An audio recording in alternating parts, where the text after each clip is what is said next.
Can I tell you something that might piss a few people off just a little bit?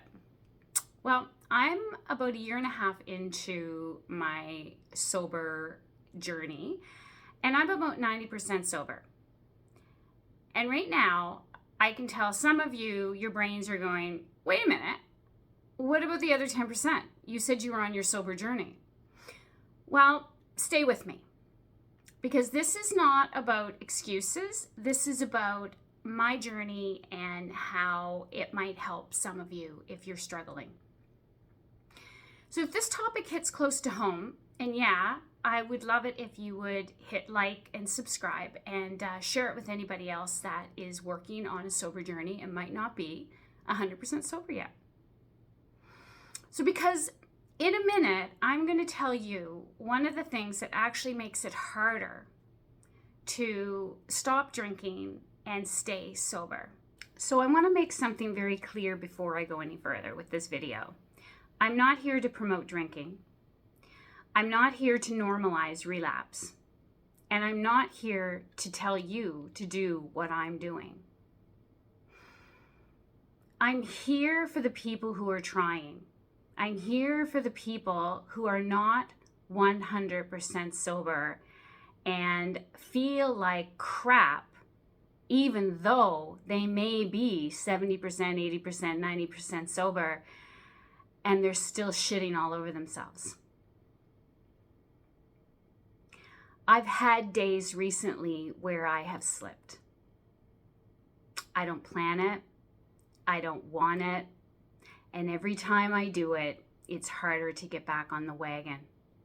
And so I don't promote it. What I'm doing here with this video is being honest. I'm here for the people who are still struggling, but are almost there, but are still beating themselves up. But here's what changed everything, and it's not what you think. When I mess up, my head goes into a spiral, and it goes back to the last drink, and it says, see, you can't do it. You haven't changed. But that's not the full story. That's shame talking. So I decided to do the math. And I know, I get it. The math is not for everyone. 100% abstinence is better. I get it. So if this video is not speaking to you, okay, stop watching. This is for the people that are still struggling, that maybe could use a positive message. And so I, for myself, because I've been trying to quit drinking for decades, a year and a half ago, I started doing the math. And it's been working. So 478 days ago today, it was my birthday. And I said, I am going to keep count. And if I have a slip, I hope I don't, but if I do, I am not going back to day one. I am not going to be halfway up Mount Everest and have one slip or a couple of slips and then go all the way back down to base camp. It's not going to happen. I'm going to stop doing that to myself. This is what's been working for me. It may not work for you. But out of those 478 days, I have drank 44 days. That's over 90% sobriety.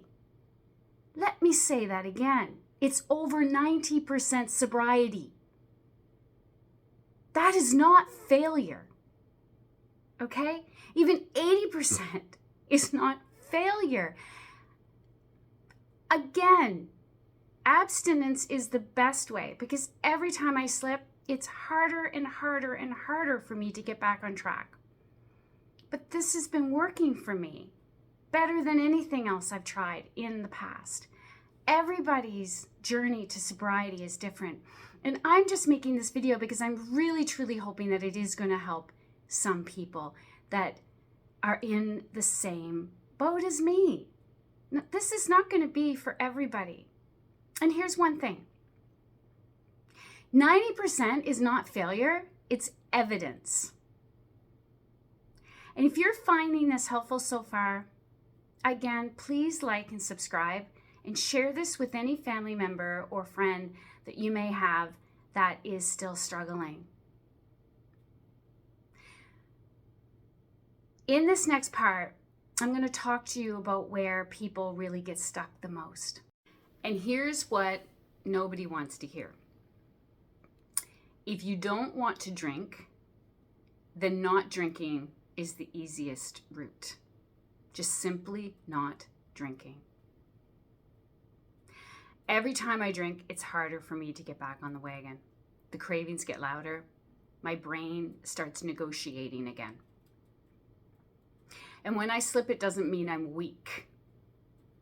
It means I'm human, and it means my nervous system is in overload.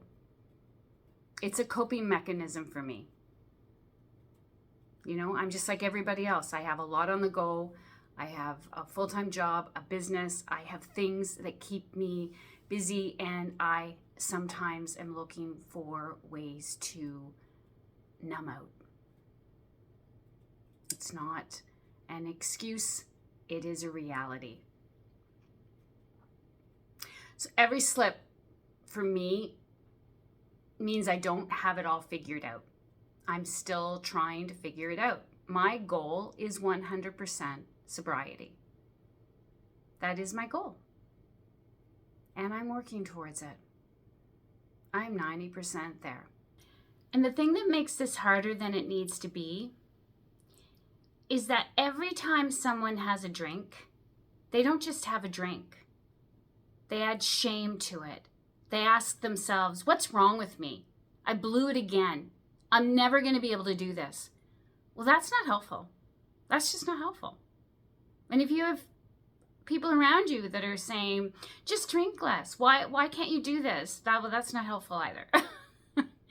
So that mindset will keep you stuck. And it'll keep you stuck forever. It's kept me stuck for decades. So here's what actually helps. Don't negotiate with the past anymore. Negotiate with the present moment. Make promises that you can keep. 1 hour, half a day, a full day at a time. Right? The old adage, one day at a time. So if you're trying to get back on track, instead of using blame and shame, use a journal. Journal it out. Go for a walk. Go to bed early. I go to bed early. It helps because the wine witch would show up between 4 and 5 o'clock. And not that I go to bed that early, but I have supper, I unwind a little bit, and I'm in bed sometimes at 7:30, 8 o'clock. It works for me. It may not work for everybody. But these are some of the things that will help you. Walking, journaling, doing something that you really enjoy doing that you stopped doing because you were drinking. Because drinking just numbs us to the point where we just don't want to go anywhere and we don't want to do anything. So make a list. Sit down and make a list in your journal of all the things you used to love to do before alcohol came into the picture. The goal is never to mess up again. Let me say that again. The goal is not to ever mess up again. The goal is to have the tools to get yourself back on track faster without shame. If you're watching this and you're quietly thinking, this is me, I just want you to know that you're not failing, you're learning. Okay? You're not failing, you're learning. You're not behind. Okay? This is your journey, nobody else's. So for me, writing this stuff out helps. Journaling has always helped me. If you've been following me on my YouTube page, Rise with Jules, you'll know that I sell a premium guided mental health journal called Breathe, and I journal, and I journal, and I journal. It's an accessible tool that has helped me with trauma. It has helped me with my addiction. It's helped me unravel a lot of stuff. from my past. And so writing everything out on paper really helps. And it's actually scientifically proven. If you pick up a piece of paper and a pen and you start writing, it takes you from your sympathetic nervous system, which is fight and flight, freeze and fawn, if you want to add those as well, where your heart is racing and your shoulders are tight, into a rest and digest parasympathetic nervous system area. It's helpful. It really is. And you don't have to do it every day. I do it most days. But you start where you are. So if this video has helped you, once again, please consider liking, subscribing, sharing it with any family members or friends that you think this will resonate with. And if you're comfortable, please share your comments below. Or if you want to continue this conversation with me and you're not comfortable sharing in the comments, DM me, send me a direct message. I'd love to hear from you. So I just want to finally say that you're not broken. You're on a journey. You're changing. And that's a good thing. And if you want to continue this conversation, like I said, please just reach out to me. I would love to talk to you about this. I would love to hear your thoughts on this. Until the next time, rise with jewels.